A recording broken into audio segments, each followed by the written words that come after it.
Hi boys and girls, welcome to our math workshop for today.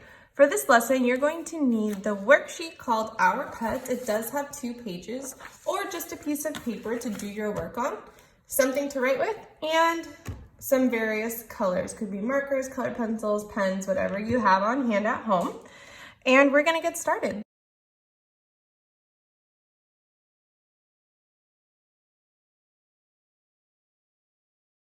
So throughout our new unit so far, we've been practicing making graphs, and today you're going to get a little more practice with creating bar graphs, but you're also going to be practicing using that data to answer some questions. So this first page here, we have our data, we have our graph that you're going to create, and then on the second page, there's some questions that you should be able to answer using the information from the graph.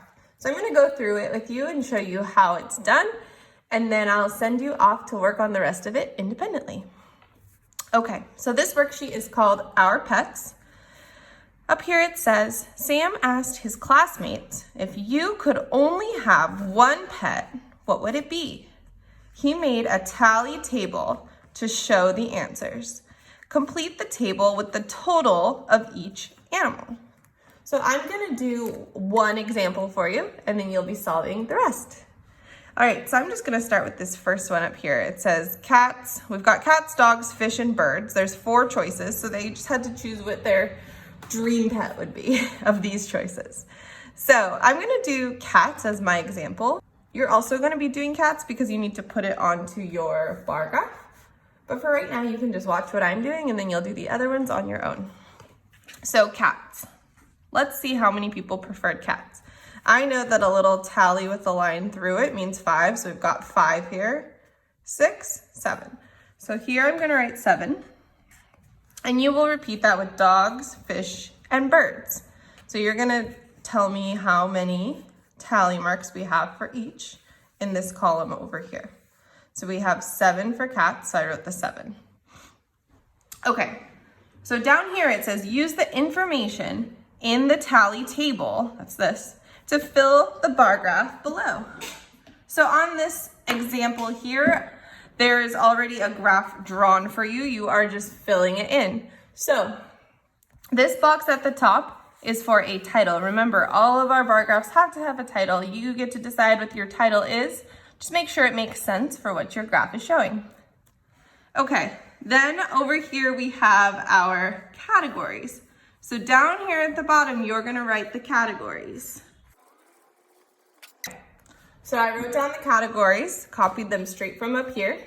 And then remember, this side here is our scale, and we have to label our scale. So what are these numbers showing us? They're showing us the number of students. All right, so for each of your categories, you're gonna use a different color to create your bar graph. And this worksheet makes it really easy because they're perfectly spaced out and already labeled for you. So I'm gonna do cats, and I know that there's 7 cats. So I'm gonna just choose a color. Remember, you wanna do a different color for each one. And you're gonna color it in up to 7.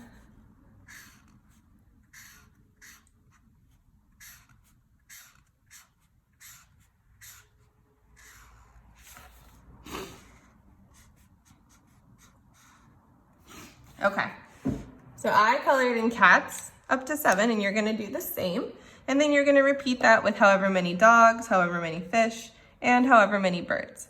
Don't forget to go back and add a title to your graph as well. So now we're gonna take a look at the second page, and I'm gonna read you these questions and tell you what the expectation is for them. It says, answering this is a typo. It should just say, answer the following questions. Show how you know. So you're not just going to write a one-word answer. You're going to give me an answer and you're going to explain how you know. That could be using an equation. That could be using your words. Just any way that you can show me how you figured out the answer to the question. So this first one says, which kind of pet would the fewest number of children want? So you're going to respond to these in a complete sentence, just like when you were writing your graph statements. Which kind of pet would the fewest number of children want? Okay, I put a sentence starter here for you. The pet the fewest children would want was, and then you'll use your data and your graph to help you answer. Now, this one doesn't really require you to do any solving, any mathematical equations. So it's okay to just tell me which one is the fewest, okay? Number 2 says, how many students would most like to have dogs or cats all together? So this one is asking how many students would like to have dogs or cats. So you're thinking about those 2 categories and seeing how many students want those 2 categories. So for this one, you're going to answer the question.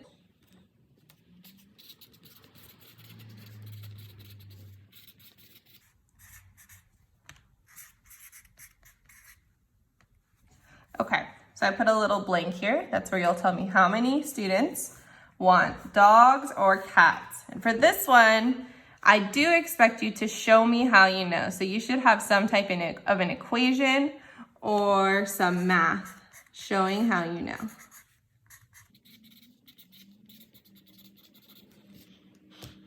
Okay, number 3 says, how many more children would like to have dogs than fish? So how many more children picked dogs than picked fish?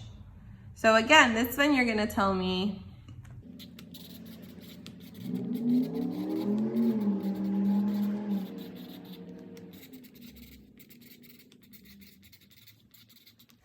okay, so this one says blank more children picked dogs. You can use these exact sentence starters if you want, or these sentence frames, or you can create your own. This is another one where there should be some type of math equation showing me how you know. Show me your thinking, or you can explain your thinking using words. Okay. Number 4 says, what's the total number of students in the class?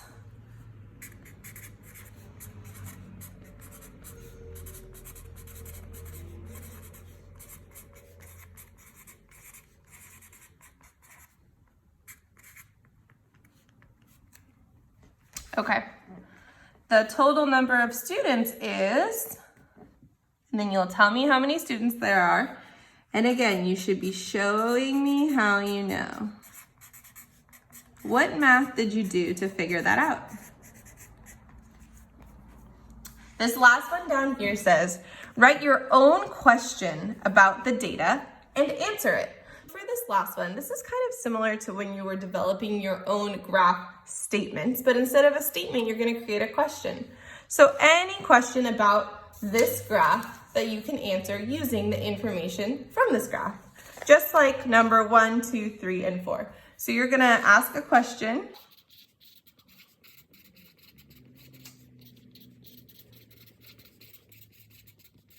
And once you create your question, you're going to answer your question. If your question requires that you do some math, make sure that you show how you know. Show how you figured it out. So, remember, the first thing that you're doing on this assignment is you're totaling up all these tally marks to tell me how many there are for each category. Then you're going to take that information and put it into a bar graph, just like we did yesterday. This second page is answering questions and creating a question about this bar graph.